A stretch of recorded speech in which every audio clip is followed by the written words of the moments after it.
തൻ്റെ കഴിഞ്ഞകാല പാപങ്ങൾ പൊറുക്കപ്പെടും നോമ്പനുഷ്ഠിക്കുന്നവന്. പക്ഷെ എങ്ങനെ നോമ്പനുഷ്ഠിക്കുന്നവനാകണം? ഈമാനൻ, ഒന്നാമത്തെ കണ്ടീഷൻ അതാണ് ഈമാൻ. വിശ്വാസമുണ്ടായിരിക്കണം,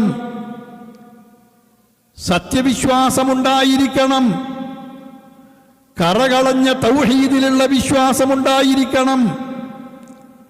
അള്ളാഹുവിന്റെ കൽപ്പനയാണ്, ഞാനിത് പാലിക്കണം എന്ന വിശ്വാസമുണ്ടായിരിക്കണം. ആ നിലക്കാണ് നോമ്പനുഷ്ഠിക്കുന്നത് എങ്കിൽ നമ്മുടെ ആ നോമ്പ് തീർച്ചയായും പരിഗണിക്കപ്പെടുന്നതാണെന്നർത്ഥം. നോക്കൂ, മനുഷ്യന്റെ കർമ്മങ്ങൾ അല്ലാഹു സുബ്ഹാനഹു വ തആല സ്വീകരിക്കണമെങ്കിൽ ഒന്നാമത്തെ കണ്ടീഷൻ ഈമാൻ ഉണ്ടായിരിക്കുക എന്നതാണ്. വഖദിംനാ ഇലാ മാ അമിലൂ മിൻ അമലിൻ ഫജഅൽനാഹു ഹബാഅൻ മൻസൂറ. സത്യനിഷേധികളായ ആളുകളുടെ പ്രവർത്തനങ്ങൾ പരലോകത്ത് അല്ലാഹു സുബ്ഹാനഹു വ തആല വിചാരണയുടെ സന്ദർഭത്തിൽ പരിശോധിക്കുന്നു. പക്ഷേ അവർ വിശ്വാസികളല്ല, അവർ കാഫിറുകളാണ്. അതുകൊണ്ട് ആ പ്രവർത്തനങ്ങൾ ധൂളികളായി, ഒരു നിലക്കും ഉപകരിക്കാത്തവയായി മാറുന്നു. അത് പരിഗണിക്കപ്പെടുന്നേയില്ല. ഉലൈകല്ലദീന കഫറൂ ബിആയാതി റബ്ബിഹിം വലിഖാഇഹി ഫഹബിതത് അഅമാലുഹും ഫലാ നുഖീമു ലഹും യൗമൽ ഖിയാമത്തി വസ്നാ.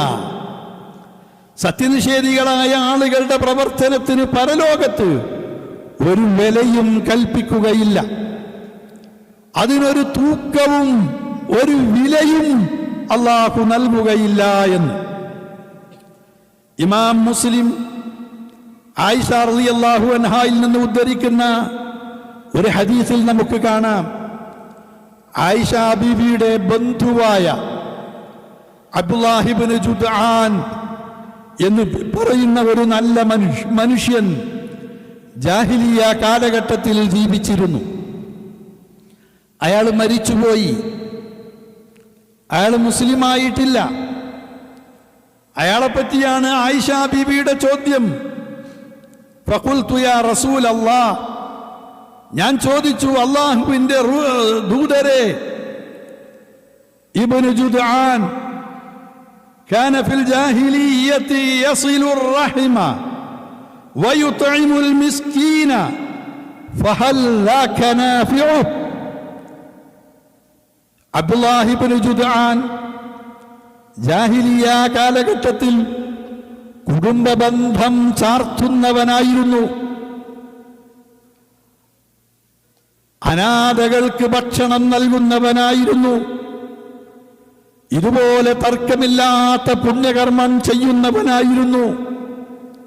ഫഹൽ ذاك نافعه, അല്ല ആ സുഹൃതങ്ങൾ അയാൾക്ക് നാളെ പരലോകത്ത് ഉപകാരപ്പെടുമോ? ഖാല ലാ യൻഫഉ. നബി സല്ലല്ലാഹു അലൈഹി വസല്ലമ മറുപടി പറഞ്ഞു, ഇല്ല, അതൊന്നും ഇബ്നു ജുദ്ആൻ ഉപകാരപ്പെടുകയില്ല ആയിഷ. എന്തേ കാരണം? ഇന്നഹു ലം യഖുൽ യൗമൻ റബ്ബി ഇഗ്ഫിർ ലീ ഖതിഅതി യൗമദ്ദീൻ. ഒരിക്കൽ പോലും അല്ലാഹുവിൽ വിശ്വസിച്ചുകൊണ്ട്, അല്ലാഹുവേ എൻ്റെ ദോഷങ്ങൾ എനിക്ക് നീ പൊറുത്തു തരണമേ എന്ന് അയാൾ പറഞ്ഞിട്ടില്ല. പടച്ച റബ്ബിൽ വിശ്വസിക്കുകയും അവരിൽ നിന്ന് പ്രതിഫലം കാക്ഷിക്കുകയും ചെയ്യുന്നവനാണ് അല്ലാഹു സുബ്ഹാനഹു വ തആല. ആ പ്രവർത്തനങ്ങൾ സ്വീകരിച്ചുകൊണ്ട് പ്രതിഫലം നൽകുക. പക്ഷെ ഇബ്നു ജുദ്ആൻ ചെയ്തത് പുണ്യകർമ്മമാണെങ്കിലും അയാൾക്ക് അല്ലാഹുവിൽ വിശ്വാസമുണ്ടായിരുന്നില്ല. അയാൾ അല്ലാഹുവിനോട് പ്രാർത്ഥിച്ചിട്ടില്ല, അല്ലാഹുവിനോട് പൊറുക്കലിനെ തേടിയിട്ടില്ല. അതുകൊണ്ട് തന്നെ അയാൾ ചെയ്തിട്ടുള്ള കർമ്മങ്ങൾ അല്ലാഹുവിന്റെ അടുക്കൽ ഉപകാരപ്പെടുകയില്ല. അപ്പൊ ഒന്നാമത്തെ കണ്ടീഷൻ ഈമാൻ ഉണ്ടായിരിക്കുക എന്നതാണ്. മൻ സ്വാമ റമളാന ഈമാനൻ, അല്ലാഹുവിലുള്ള വിശ്വാസമുണ്ടാവണം. ഇനി അല്ലാഹ് എന്ന്, അവനാണ് എൻ്റെ സൃഷ്ടാവ്, അവനാണ് എൻ്റെ ദൈവം എന്നൊരു വിശ്വാസം മാത്രം പോരാ. ആ വിശ്വാസം ശിർക്കിൽ നിന്ന് മുക്തമാവണം. എങ്കിലേ അയാൾ വിശ്വാസിയാണ്, മുഅ്മിനാണ് എന്ന് പറയാനൊക്കുകയുള്ളൂ. മുഅ്മിനും മുവഹ്ഹിദുമാവണം. ഫമൻ കാന യർജൂ ലിഖാഅ റബ്ബിഹി ഫൽയഅമൽ അമലൻ സാലിഹാ വലാ യുശ്രിക് ബിഇബാദത്തി റബ്ബിഹി അഹദ. അയാൾ ഒരിക്കലും തന്നെ ശിർക്ക് ചെയ്യാൻ പാടില്ല. അള്ളാന്റെ ബദരീങ്ങളെ എന്ന് പറഞ്ഞാൽ പോയി കാര്യം. അള്ളാന്ന് വിളിക്കുകയും മുഹീദ്ദീൻ ഷെയ്ഖേ എന്ന് വിളിക്കുകയും ചെയ്താൽ, അള്ളാ എന്ന് പറയുന്ന പോലെ മമ്പർത്തങ്ങൾക്ക് നേർച്ച നേർന്നാൽ, ഇതുപോലെ ശിർക്കൻ വിശ്വാസമോ ശിർക്കൻ ആചാരമോ ശിർക്കൻ പ്രവർത്തനങ്ങളോ തന്റെ ജീവിതത്തിൽ വന്നാൽ, അള്ളാഹുവാണ് എന്നെ സൃഷ്ടിച്ചത് എന്ന് വിശ്വസിച്ചതുകൊണ്ട്, ലാ ഇലാഹ ഇല്ലല്ലാഹ് എന്ന് പറഞ്ഞതുകൊണ്ട് മാത്രം അയാൾ മുഅ്മിനായി മുവഹ്ഹിദായി പരിഗണിക്കപ്പെടുകയില്ല. പരിശുദ്ധ ഖുർആൻ ഇതേപോലെ തന്നെ മറ്റു പല സൂക്തങ്ങളിലും ഇക്കാര്യം വ്യക്തമാക്കി തന്നിട്ടുണ്ട്. ലഇൻ അശ്റക്ത ലയഹ്ബതന്ന അമലുക വലതകൂനന്ന മിനൽ ഖാസിരീൻ. നീ എങ്ങാനും ശിർക്ക് ചെയ്താൽ നിന്റെ അമല് നിഷ്ഫലമായി പോകും. ശിർക്ക് ചെയ്താൽ ആ ശിർക്ക് മാത്രമല്ല നഷ്ടപ്പെടുക, ആ ശിർക്കിനുള്ള ശിക്ഷ മാത്രമല്ല കിട്ടുക, പിന്നെ അയാൾ ചെയ്ത എല്ലാ നല്ല കാര്യങ്ങളും നഷ്ടപ്പെട്ടു പോകും. ഇപ്പൊ ശിർക്ക് ചെയ്തവന്റെ ബദരീങ്ങളെയും മമ്പുറത്തങ്ങളെയും മുഹീദ്ദീൻ ഷെയ്ഖിനെയും നാഗൂരാണ്ടവരെയും അജ്മീർ ഖാജയെയും അതുപോലെയുള്ളവരെ വിളിച്ചു തേടുന്ന, അവർക്ക് നേർച്ച വഴിപാടുകൾ അർപ്പിക്കുന്ന മനുഷ്യൻ എത്ര നമസ്കരിച്ചാലും നോമ്പെടുത്താലും സകാത്ത് കൊടുത്താലും ഹജ്ജ് ചെയ്താലും ഉംറ ചെയ്താലും ദാനധർമ്മങ്ങൾ ചെയ്താലും പുണ്യകർമ്മങ്ങൾ എന്ത് ചെയ്താലും അതൊന്നും തന്നെ സ്വീകരിക്കപ്പെടുകയില്ല. അയാളുടെ മുഴുവൻ കർമ്മങ്ങളും ലയഹ്ബതന്ന അമലുക, നിന്റെ മുഴുവൻ അമലും നിഷ്ഫലമായി പോകും. വലതകൂനന്ന മിനൽ ഖാസിരീൻ, എല്ലാം നഷ്ടപ്പെട്ടു പോയ നഷ്ടകാരികളുടെ കൂട്ടത്തിൽ നീ അകപ്പെടേണ്ടി വരികയും ചെയ്യും എന്നാണ് പരിശുദ്ധ ഖുർആൻ വ്യക്തമാക്കിയിട്ടുള്ളത്. ഇമാം മുസ്ലിം അബൂ ഹുറൈറ റളിയല്ലാഹു അൻഹുവിൽ നിന്ന് ഉദ്ധരിക്കുന്ന ഒരു ഹദീസിൽ കാണാം, قال رسول الله صلى الله عليه وسلم قال الله تبارك وتعالى. ഒരു ഖുദ്സിയായ ഹദീസാണ്. റസൂലുള്ളാഹി പറയാണ്, അല്ലാഹു തആല പറഞ്ഞു, അന അഗ്ന ശുറകാഇ അനി ശിർക്ക് ഫമൻ അമില അമലൻ അശ്റക ഫീഹി മഈ ഗൈരി തറക്തുഹു വശിർകഹ. ഞാൻ ശിർക്ക് ചെയ്യണവന്റെ ശിർക്ക് ആവശ്യമില്ലാത്തവനാണ്. എനിക്ക് നിങ്ങൾ ആരുടെയും ശിർക്ക് വേണ്ട. ഒരു ശിർക്കന്റെയും ഒരു ശിർക്കും എനിക്ക് വേണ്ട. ഒരാളൊരു പ്രവൃത്തി ചെയ്തു എന്നിട്ട് അതിൻ്റെ കൂടെ ശിർക്കും ചെയ്താൽ ഞാൻ എന്തു ചെയ്യും? തറക്തുഹു വശിർകഹ, ഓനി ഒഴിവാക്കും, ഓന്റെ ശിർക്കും ഞാൻ ഒഴിവാക്കും. അല്ലാഹ് സ്വീകരിക്കൂല. അപ്പൊ പടച്ചോനെ എന്ന് പറഞ്ഞാൽ മാത്രം പോരാ, ലാ ഇലാഹ ഇല്ലല്ലാഹ് എന്ന് പറഞ്ഞാൽ പോരാ, അള്ളാഹുവിൽ വിശ്വാസമുണ്ടാവണം. ആ വിശ്വാസം ശിർക്കിൽ നിന്ന് മുക്തമാവണം. കറകളഞ്ഞ തൗഹീദിൽ അധിഷ്ഠിതമായ വിശ്വാസമാണെങ്കിലേ ഒരു മനുഷ്യന്റെ അമലുകൾ എന്താണെങ്കിലും അള്ളാഹു സ്വീകരിക്കുകയുള്ളൂ. നോമ്പാണെങ്കിലും നമസ്കാരമാണെങ്കിലും സകാത്താണെങ്കിലും ഹജ്ജാണെങ്കിലും ഉംറയാണെങ്കിലും സദഖയാണെങ്കിലും മറ്റ് ഏതേത് പുണ്യകർമ്മങ്ങളാണെങ്കിലും അള്ളാഹു സ്വീകരിക്കണമെങ്കിൽ അവനിൽ വിശ്വാസമുണ്ടാവണം. ആ വിശ്വാസം ശിർക്കിൽ നിന്ന് മുക്തമാവണം. കറകളഞ്ഞ തൗഹീദിലുള്ള വിശ്വാസമുണ്ടെങ്കിലേ അല്ലാഹു സുബ്ഹാനഹു വ തആല മനുഷ്യൻ ചെയ്യുന്ന ഇബാദത്തുകളും പുണ്യകർമ്മങ്ങളും സ്വീകരിക്കുകയുള്ളൂ. ഇനി ഇതിന്റെ കൂടെ തന്നെ ചേർത്ത് ചിന്തിക്കേണ്ട ഒരു കാര്യം കൂടിയുണ്ട്. മനുഷ്യന് അല്ലാഹുവിൽ വിശ്വാസമുണ്ടാവണം, ആ വിശ്വാസം ശിർക്കിൽ നിന്ന് മുക്തമാവണമെന്ന പോലെ അവൻ ചെയ്യുന്ന പ്രവർത്തനം നബിയുടെ സുന്നത്തിൽ അധിഷ്ഠിതമായിരിക്കുക കൂടി വേണം. എങ്കിലേ കർമ്മം സ്വീകരിക്കപ്പെടുകയുള്ളൂ. ഇമാം മുസ്ലിം ഉദ്ധരിക്കുന്ന ഹദീസിൽ കാണാം, റസൂലുള്ള പറയാണ്, മൻ ആമില അമലൻ ലൈസ അലൈഹി അംറുനാ ഫഹുവ റദ്ദ്. നമ്മുടെ കൽപ്പനയില്ലാത്ത ഒരു കാര്യം ഒരാൾ ചെയ്താൽ അത് തള്ളപ്പെടുന്നതാണ്, സ്വീകരിക്കപ്പെടുന്നതല്ല. അപ്പൊ പ്രവാചകന്റെ സുന്നത്തിൽ അധിഷ്ഠിതമായതേ സ്വീകരിക്കപ്പെടുകയുള്ളൂ.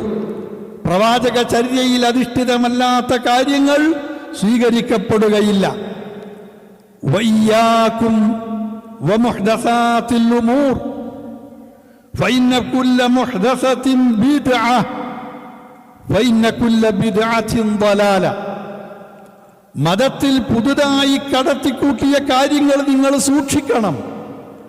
എല്ലാ നൂതന നിർമ്മിതിയും അനാചാരമാണ്, എല്ലാ അനാചാരവും വഴികേടാണ്, ആ എല്ലാ വഴികേടും നരകത്തിലാണ്. അപ്പൊ ബിദ്അത്തായ കാര്യങ്ങൾ, സുന്നത്തിൽ അധിഷ്ഠിതമല്ലാത്ത ബിദ്അത്തായ കാര്യങ്ങൾ ഒരാൾ ചെയ്താൽ ആ കാര്യങ്ങൾ സ്വീകരിക്കപ്പെടുകയില്ല. അതുകൊണ്ടാണ് മഹാനായ ഫുളൈൽ ഇബ്നു ഇയാദ് റഹിമഹുള്ള പറഞ്ഞത്, ലിയബ്ലുവകും അയ്യുകും അഹ്സനു അമല. സൂറത്തുൽ മുൽക്കിലെ ഈ ആയത്തിനെ വിശദീകരിച്ചുകൊണ്ട് അദ്ദേഹം പറഞ്ഞു, ഒരു മനുഷ്യന്റെ അമല് അല്ലാഹ് സ്വീകരിക്കണമെങ്കിൽ അത് വഖാല ഇന്നൽ അമല ഇദാ കാന ഖാലിസൻ വലം യകുൻ സവാബൻ ലം യുഖ്ബൽ. ഒരു അമല് ഖാലിസാണ്, പക്ഷെ സവാബല്ല.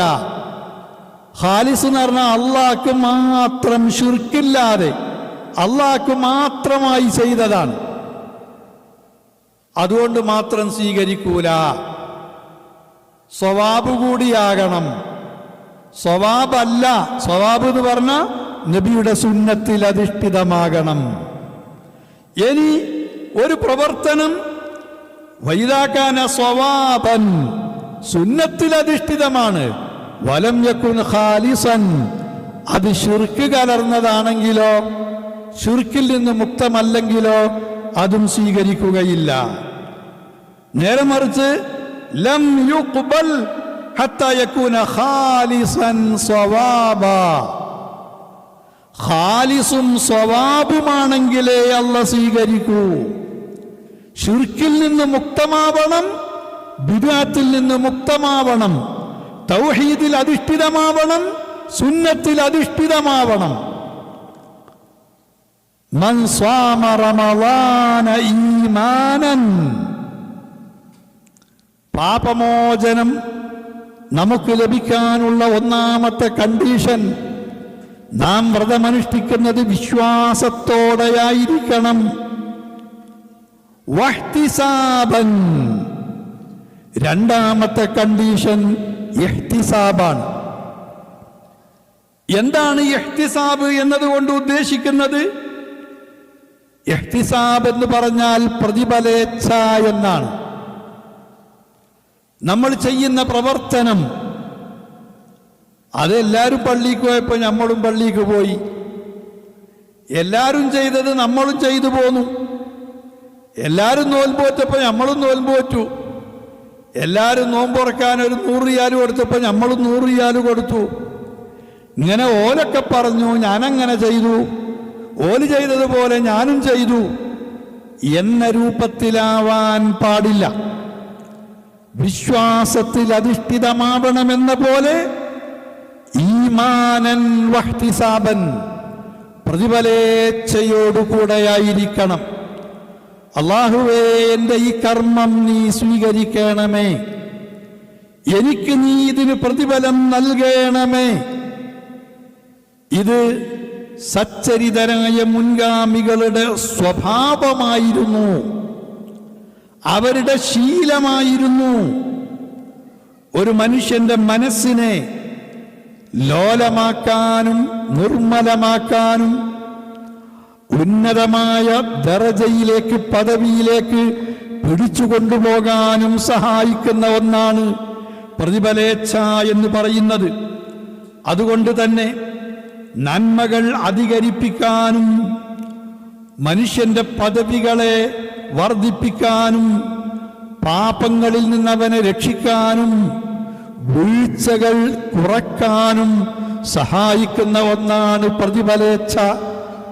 അതുകൊണ്ട് ഇഹ്തിസാബ് എന്താണെന്ന് ആഴത്തിൽ മനസ്സിലാക്കണം. അപ്പോഴാണ് നമ്മുടെ നോമ്പ് നമ്മുടെ പാപങ്ങളിൽ നിന്ന് നമ്മെ ശുദ്ധീകരിക്കുവാനും രക്ഷിക്കുവാനും ഉപകരിക്കുന്നത്. മഹാനായ ഉമർ ബിൻ ഖത്താബ് റളിയല്ലാഹു അൻഹു പറയാറുണ്ടായിരുന്നു, അയ്യുഹന്നാസ് യഹ്തസിബൂ അഅമാലകും, അല്ലയോ ജനങ്ങളെ, നിങ്ങളുടെ പ്രവർത്തനങ്ങൾക്ക് നിങ്ങൾ പ്രതിഫലം കാക്ഷിക്കുവിൻ, നിങ്ങൾ ചെയ്യുന്ന കർമ്മങ്ങൾക്ക് നിങ്ങൾ കൂലി ആഗ്രഹിക്കുവിൻ. ഫഇന്ന മൻ ഇഹ്തസബ അമലഹു കുതിബ ലഹു അജ്റു അമലിഹി വഅജ്റു ഹിസ്ബതിഹി. കാരണം താൻ ചെയ്യുന്ന അമലിന് ഒരാൾ പ്രതിഫലം തേടിയാൽ, പ്രതിഫലം കാക്ഷിച്ചാൽ, അയാൾക്ക് ആ പ്രവർത്തനത്തിനുള്ള കൂലി ലഭിക്കും എന്ന് മാത്രമല്ല, പ്രതിഫലം ആഗ്രഹിച്ചതിന്, പ്രതിഫലം തേടിയതിനും അയാൾക്ക് അല്ലാഹു സുബ്ഹാനഹു വ തആല പ്രതിഫലം നൽകും. രണ്ട് നേട്ടമാണ് ലഭിക്കുവാനുള്ളത്. അതുകൊണ്ട് മൻ സ്വാമ റമളാന ഈമാനൻ വഹ്തിസാബൻ ഗുഫിറ ലഹു മാ തഖദ്ദമ മിൻ ദംബി. നമ്മൾ എത്രയോ കേട്ട ഹദീസാണ്, വായിച്ചുപോയ ഹദീസാണ്.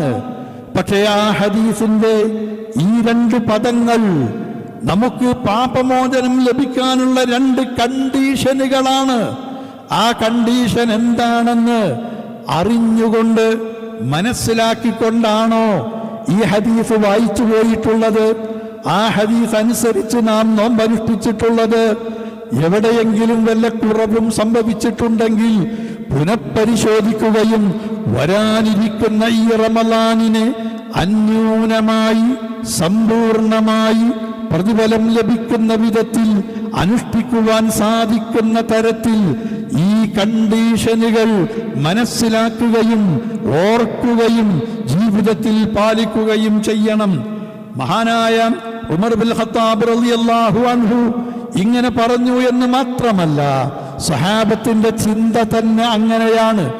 നിങ്ങൾ ചെറുപ്പത്തിൽ തന്നെ കേട്ടിട്ടുള്ള ഒരു സഹാബിയെ ശത്രുക്കൾ പിടിച്ചുകൊണ്ടുപോയി ബന്ധിച്ച് അവസാനം അയാൾ രക്തസാക്ഷിയാവുന്ന അയാളെ അവർ കൊലപ്പെടുത്തുന്ന രംഗം ചരിത്രം രേഖപ്പെടുത്തി വെച്ചിട്ടുണ്ട്. ആ സന്ദർഭത്തിൽ അദ്ദേഹത്തിന്റെ നേരെ ആയുധം നീട്ടുമ്പോൾ അദ്ദേഹം പറഞ്ഞ രണ്ടു വരി കവിതയുണ്ട്. വലസ്തു ബാലി ഹീന ഉഖ്തലു മുസ്ലിമാ അലാ അയ്യി ജംബിൻ കാന ഫില്ലാഹി മസ്റഈ. വലസ്തു ബാലി ഹീന ഉഖ്തലു മുസ്ലിമാ, ഞാനൊരു മുസ്ലിമായിട്ടാണ് വധിക്കപ്പെടുന്നതെങ്കിൽ എനിക്ക് വധിക്കപ്പെടുന്നത് പ്രശ്നമേ അല്ല. കാരണം മുസ്ലിമായി മരിച്ചാൽ അള്ളാഹു എനിക്ക് പ്രതിഫലം നൽകും. ആ പ്രതിഫലേച്ഛയാണ് എന്റെ മനസ്സിനെ നിയന്ത്രിക്കുന്നത്.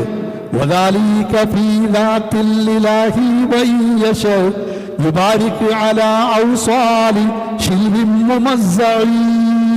അള്ളാഹുവിന്റെ മാർഗത്തിലാണ് എന്നെ അവർ കഷ്ണം കഷ്ണമായി വെട്ടിനുറുക്കി താഴെയിടുന്നതെങ്കിൽ ആ ശരീരത്തിൻ്റെ കഷ്ണിക്കപ്പെട്ടിട്ടുള്ള ഭാഗങ്ങളിൽ അള്ളാഹുവിൻ്റെ അനുഗ്രഹം വന്ന് വീഴും. അവൻ്റെ അനുഗ്രഹം അവൻ ചൊരിയും.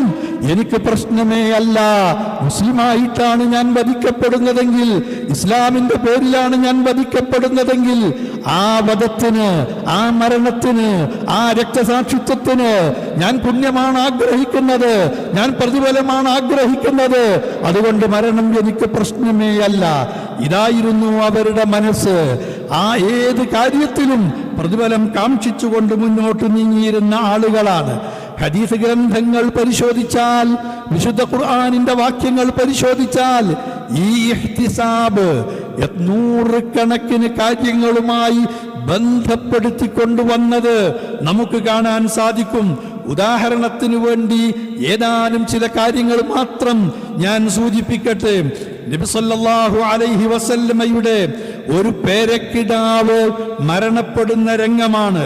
ആ സമയത്ത് പ്രവാചകപുത്രി പ്രവാചകന്റെ അടുക്കലേക്ക് വിവരം പറഞ്ഞയച്ചു. തൻ്റെ മകൻ റസൂലുള്ള മകൻ മരണപ്പെടാൻ സമയമായി എന്ന വിവരം, മരണശയ്യയിലാണെന്ന വിവരം പറഞ്ഞയച്ചപ്പോൾ ഇന്ന ഇബ്നല്ലഹ ഖുബിള, ആ കുട്ടി ഇതാ മരണപ്പെട്ടിരിക്കുന്നു എന്ന വിവരമാണ് നബിയുടെ അടുക്കലേക്ക് എത്തുന്നത്.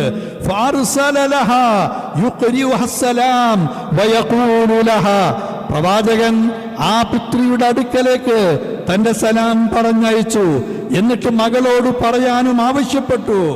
ഇന്ന ലില്ലാഹി മാ അഖദ് വലഹു മാ അതാ വകുല്ലുൻ ഇൻദഹു ബിഅജലിൻ മുസമ്മാ ഫൽതസ്ബിർ വൽതഹ്തസിബ്. നോക്കൂ നിങ്ങൾ, പ്രവാചകൻ സ്വന്തം മകളോട് മകളുടെ അടുക്കലേക്ക് പറഞ്ഞയക്കുകയാണ്. എന്റെ മോളോട് പറയണം, ഇന്ന ലില്ലാഹി മാ അഖദ് വലഹു മാ അതാ. അല്ലാഹു തആല തിരിച്ചെടുത്തതും അല്ലാഹു തആല നിനക്ക് നൽകിയതും രണ്ടും അല്ലാഹുവിൻ്റെതാണ്.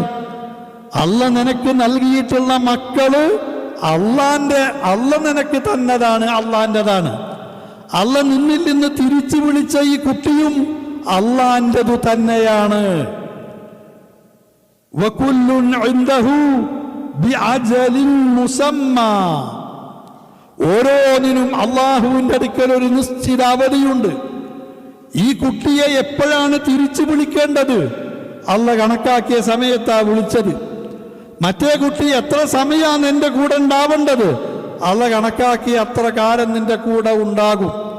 അപ്പൊ അതിൽ നീ ദുഃഖിച്ചിട്ട് വിഷമിച്ചിട്ട് കാര്യമില്ല. എന്നിട്ടൊരു കാര്യം കൂടി പറഞ്ഞു, ഫൽതസ്ബിർ വൽതഹ്തസിബ്. അതുകൊണ്ട് നീ ക്ഷമിക്കുക, നീ അല്ലാഹുവിൽ പ്രതിഫലം കാക്ഷിക്കുക. ഇഹ്തസിബ്. അപ്പൊ മക്കളും മരിച്ചു പോവുകയാണെങ്കിലും പടച്ചോന്റെ അടുത്ത് കൂലിയാണ് പ്രതീക്ഷിക്കേണ്ടത്.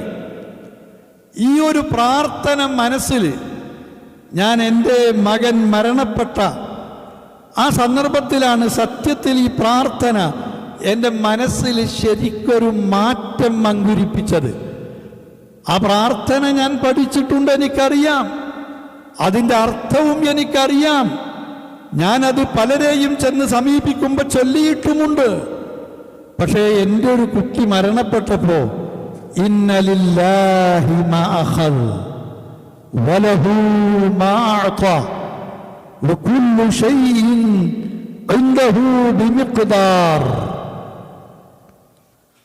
അല്ല എടുത്തതും അള്ളാൻ്റെതാ, അല്ല തന്നതും അള്ളാൻ്റെതാ. എപ്പോ എടുക്കണം, എത്ര കാലം നമ്മളെ എടുത്ത് നിലനിർത്തണം, അതിന് അള്ളാൻ്റെ അടുത്ത് ഒരു കണക്കുണ്ട്, ഒരവധി ഉണ്ട്. അത് മാറ്റാൻ ആർക്കും കഴിയില്ല.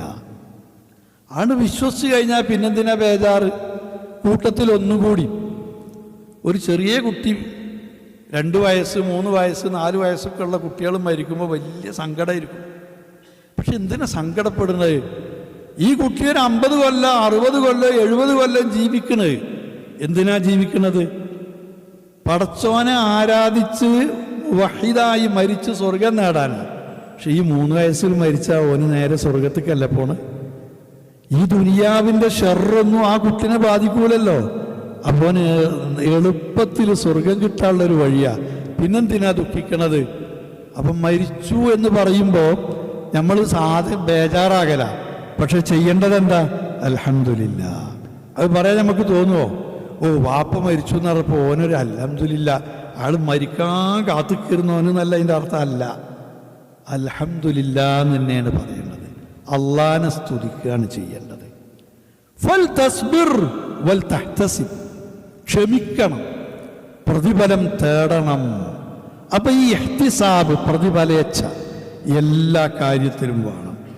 അതുപോലെ തന്നെ നമുക്ക് ഏറ്റവും പ്രിയക്കുമ്പോൾ ഇമാം ബുഖാരി ഉദ്ധരിച്ച ഹദീസിൽ കാണാം, റസൂലുള്ള പറയാണ്, അല്ലാഹു തആല പറഞ്ഞു, മാലി അബ്ദിയൽ മുഅ്മിൻ ഇൻദി ജസാ ഇദാ ഖബൽതു സഫിയഹു മിൻ അഹ്ലി ദുനിയ സുമ്മ ഇഹ്തസബഹു ഇല്ലൽ ജന്ന. എൻ്റെ അടിമ ഈ ദുനിയാവിൽ ഓന് ഏറ്റവും ഇഷ്ടപ്പെട്ട പ്രിയപ്പെട്ട ഒരാളെ ഞാങ്ങിട്ട് മരിപ്പിച്ചു കൊണ്ടുപോരുമ്പോൾ ക്ഷമിച്ചാൽ, അതിന് അവൻ പ്രതിഫലം ആഗ്രഹിച്ചാൽ സ്വർഗമല്ലാതെ വേറെ ഒന്നും അതിന് പകരം ഓന് കൊടുക്കാനില്ല എന്ന് പറഞ്ഞാൽ നമ്മൾ ഈ ഇഹ്തിസാബ്, മൻ സാമ റമളാന ഈമാനൻ വഹ്തിസാബൻ ഗുഫിറ ലഹു മാ തഖദ്ദമ മിൻ ദംബി. ആ ഹദീസിൽ പറഞ്ഞത് കഴിഞ്ഞ കാല പാപങ്ങളൊക്കെ പൊറുക്കപ്പെടും. ഈ ഹദീസിൽ പറഞ്ഞത് ഫലൈസ ലഹു ജസാ, അവന് മാലി അബ്ദിയൽ മുഅ്മിൻ ഇൻദി ജസാൻ ഇദാ ഖബൽതു സഫിയഹു മിൻ അഹ്ലി ദുനിയ സുമ്മ ഇഹ്തസബഹു ഇല്ലൽ ജന്ന. സ്വർഗമല്ലാതെ അവന് പ്രതിഫലമായിട്ട് വേറെ ഒന്നും കൊടുക്കാനില്ല. അപ്പം ഈ പ്രതിഫലേച്ഛ വേണം ഏത് കാര്യത്തിലും. ഇഹ്തിസാബ്, നോമ്പിൻ്റെ കാര്യത്തിൽ പ്രത്യേകിച്ച്. ഇതേപോലെ ശത്രുവിനെ കണ്ടുമുട്ടുമ്പോൾ ദീർഘമായ ഒരു ഹദീസിലെ ഒരു ശകലം മാത്രം ഞാൻ സൂചിപ്പിക്കാം. റസൂലുള്ള പറഞ്ഞു, ഫഖാല റസൂലുള്ളാഹി സ്വല്ലല്ലാഹു അലൈഹി വസല്ലം, പ്രവാചകൻ പറഞ്ഞു, ഒരാൾ ജിഹാദ് ചെയ്ത് കൊല്ലപ്പെട്ടാൽ അയാൾക്ക് സ്വർഗമാണ്, അയാളുടെ പാപങ്ങളൊക്കെ പൊറുക്കപ്പെടും. അപ്പോൾ ഒരു സ്വഹാബി ചോദിച്ചു, നബിയെ, ഞാനൊരു ശത്രുവുമായി ഏറ്റുമുട്ടിയിട്ട് ഞാൻ വധിക്കപ്പെട്ടാൽ എൻ്റെ പാപങ്ങളൊക്കെ അള്ളാഹ് പുറത്തു തരുമോ? നബി പറഞ്ഞു, അതെ. നഅം വഅൻത സാബിറുൻ മുഹ്തസിബുൻ മുഖ്ബിലുൻ ഗൈറു മുദ്ബിരിൻ ഇല്ല ദൈൻ ഫഇന്ന ജിബ്രീൽ അലൈഹിസ്സലാം ഖാല ലി ദാലിക. കടമല്ലാത്ത വേറെ എന്ത് ദോഷങ്ങൾ നിന്റെ അടുക്കലുണ്ടെങ്കിലും കടമുണ്ടെങ്കിൽ അത് വീട്ടണം, അത് പറ്റൂല. വേറുള്ളതൊക്കെ അള്ളാഹ് പുറത്തു തരും, മാപ്പാക്കി തരും. പക്ഷെ എന്ത് വേണം? സ്വാബിറും മുഹ്തസിബും ആകണം, ക്ഷമ വേണം, പ്രതിഫലേച്ഛ വേണം. അപ്പം ഇഹ്തിസാബ് എന്ന് പറഞ്ഞ വളരെ പ്രധാനപ്പെട്ട കാര്യമാണ്. ഇതേപോലെ തന്നെ ഒരാള് മൻ അതാ ഫിറാശഹു വഹുവ യൻവി അൻ യഖൂമ വയുസല്ലി മിനൽ ലൈൽ, രാത്രി കിടക്കാൻ വേണ്ടി ബെഡിലേക്ക് ഇങ്ങനെ ചെല്ലുമ്പോൾ, പടച്ചോനെ എനിക്കൊരു 3 മണിക്ക് 4 മണിക്ക് എഴുന്നേൽക്കണം, എന്നിട്ട് 1 മണിക്കൂർ സമയമെങ്കിലും എനിക്ക് തഹജ്ജുദ് നിസ്കരിക്കണം പടച്ചോനെ എന്ന് മനസ്സിൽ വിചാരിച്ച് ആ തഹജ്ജുദിൻ്റെ കൂലി എനിക്ക് തരണേ അല്ലാ, അങ്ങനെ പ്രതിഫലം ആഗ്രഹിച്ചുകൊണ്ട് നിസ്കരിക്കണമെന്ന് വിചാരിച്ചിട്ട് ഒരാൾ കിടന്നു. എന്നാൽ ഫഗലബത്ഹു ഐനാഹു, അയാൾക്ക് എന്തോ ക്ഷീണം കൊണ്ടങ്ങ് ഉറങ്ങി. സുബൈക്ക് ബാങ്ക് കൊടുത്തപ്പോൾ മാത്രമാണ് അയാൾ ഉണരുന്നത്. കുതിബ ലഹു മാ നവ വകാന നൗമുഹു സദഖതൻ അലൈഹി മിർ റബ്ബിഹി. അയാൾ ഉദ്ദേശിച്ചു, പ്രതിഫലം ആഗ്രഹിച്ചുകൊണ്ട് നിസ്കരിക്കണമെന്ന് കരുതിയാലോ, പടച്ചോൻ അത് രേഖപ്പെടുത്തി.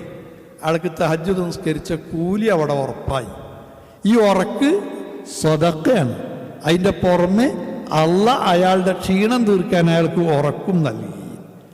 അതേപോലെ ആരോഗ്യമുള്ള സമയത്ത് അള്ളാൻ്റെ മാർഗത്തിൽ ഇബാദത്തുകൾ ചെയ്തുകൊണ്ട് മറ്റുള്ള പുണ്യകർമ്മങ്ങൾ ചെയ്തുകൊണ്ട് നമ്മൾ ജീവിച്ചു.